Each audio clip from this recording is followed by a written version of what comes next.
اور قیامت تک ہوتا رہے گا۔ خواجہ معین الدین چشتی کا ایک طریقہ تھا کہ عصر سے لے کر مغرب تک بیٹھ کے رویا کرتے تھے۔ کیا کرتے تھے؟ صرف رویا کرتے۔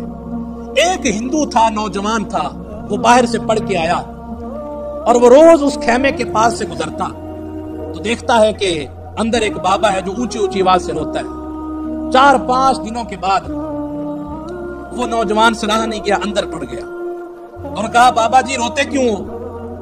کہا بیٹا یہ عشق کا رونا ہے۔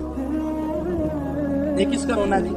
محبت کا رونا ہے۔ نوجوان تھا، طالب علم تھا، تو وہ سمجھ نہیں پایا کہ یہ عشق کا رونا کیسے ہوتا ہے۔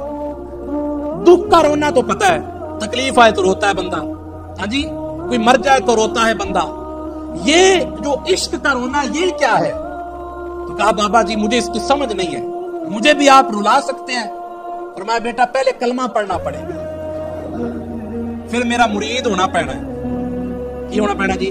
مرید ہونا پڑنا ہے۔ اس برے صغیر میں آپ کو کسی صحابی کا خاص طور پہ اتنا تذکرہ نہیں ملے گا جنہوں نے آ کر یہاں پر تبلیغ اس طرح کی، اس طرح خاص طور پہ نہیں ملے گا۔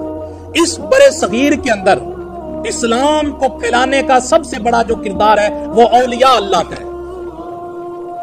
یہ ابھی بھی انڈیا کے اندر ایک شخص موجود ہے، ابھی زندہ ہے، 1985 میں اس نے کلمہ پڑھا ہے، بزرگ ہے، ابھی تک 1 لاکھ لوگوں کو کلمہ پڑھا چکا ہے۔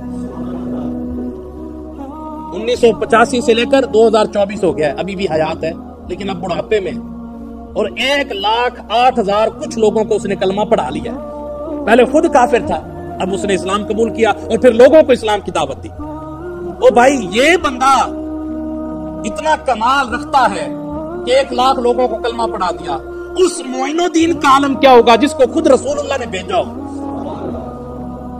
90 لاکھ لوگوں کو کلمہ پڑھانے والا خواجہ معین الدین چشتی اجمیری رحمت اللہ علیہ۔ کہا پتر کلمہ پڑھنا پڑنا ہے، مرید ہونا پڑنا ہے۔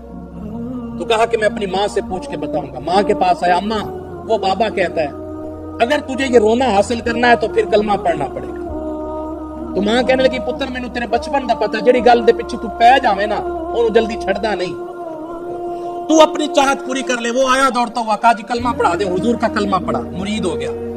کہا پتر ہن تو انج کرنا ہے، شامی روٹی بھی میرے نال کھانی ہے تو صبح ناشتہ بھی میرے نال کرنا ہے۔ روٹی بھی کھائی، صبح ناشتہ بھی کیا، اسی طرح سفر میں بھی ساتھ، نمازیں بھی ساتھ، آگے پیچھے بھی ساتھ۔ ہفتے 2 ہفتے گزر گئے، بابا جی فرمانے لگے پتر ہن تین 3 دن دی چھٹی ہے، گھر ٹر جا۔ 3 دن بعد آئی، وہ بڑا ہنسی خوشی چلا گیا گھر۔ صبح پہنچا، شام ہو گئی، معاملہ اسی طرح چلتا رہا۔ جب شام کو ماں نے کھانا سامنے رکھا، ٹکڑا بنایا، روٹی بنائی، لقمہ بنایا، لیکن اندر جاتا نہیں، کوئی نہیں بیٹھے تو اندر جاتا۔ ماں کہتی پتر کھاتا کیوں نہیں؟ کہتا ہے اماں سمجھ نہیں آ رہی، ایج لگتا ہے بھوک بھی کوئی نہیں، ایج لگتا ہے طلب بھی کوئی نہیں، اندر جان نہیں دے۔ تو کھانا چھوڑ دیا اور چھت پہ چلا گیا، اور کبھی دائیں طرف جا رہا ہے، کبھی بائیں طرف جا رہا ہے، کبھی آگے کبھی پیچھے۔ اور بیٹے کو نیند نہ آ رہی ہو تو ماں سو سکتی ہے؟ ماں آئی، کہا پتر کی گل ہے؟ کہا اماں سمجھ کوئی نہیں آن رہی، نیندرا کوئی اڑا کے لے گیا ہے۔ ہاں جی، وہ کہتے نا لگی والے نو نیند نہ آوے، وہ یہی مسئلہ ہے۔ کہا کوئی سمجھ نہیں آ رہی، نیند نہیں آ رہی۔ تو صبح ہونے والی تھی، سحری کا ٹائم تھا اور آخری پہر تھا۔ وہ نوجوان چیخے مار کے رونے لگا، دھاڑے مار کے رونے لگا۔ ماں کو پتا چلا، کہا پتر کی گل ہے؟ کہا اماں جلدی جلدی میرے پیر کول جا، انہوں کہے کہ 3 دن تے بڑے دور نے، میرے کول تے 1 دن بھی لنگیا نہیں گیا۔ ماں چلتی چلتی خواجہ معین الدین کے دربار میں، کہا حضور بلا لیں اس کو۔ فرمایا نہیں حضور، ابھی اسے رہنے دے۔ شام ہوئی، کچھ کھایا نہیں، کچھ پیا نہیں، سارا دن روتے رہے۔ اور پھر ماں آئی تو پھر خواجہ معین الدین نے اجازت دے دی۔ نوجوان چلتا چلتا آیا، حضور خواجہ معین الدین چشتی اپنے مریدوں کو دین کا سبق دے رہے تھے، درس دے رہے تھے۔ وہ نوجوان آ کے کھڑا ہو گیا اور دیکھتا جا رہا ہے، دیکھتا جا رہا ہے۔ جب خواجہ معین الدین چشتی کی نظر پڑی، آنکھوں سے جب آنکھیں ملی، نین سے جب نین ملے، تو دل کی دنیا بدلی، کیفیت بدلی۔ پھر دھاڑے مار کے رویا نوجوان۔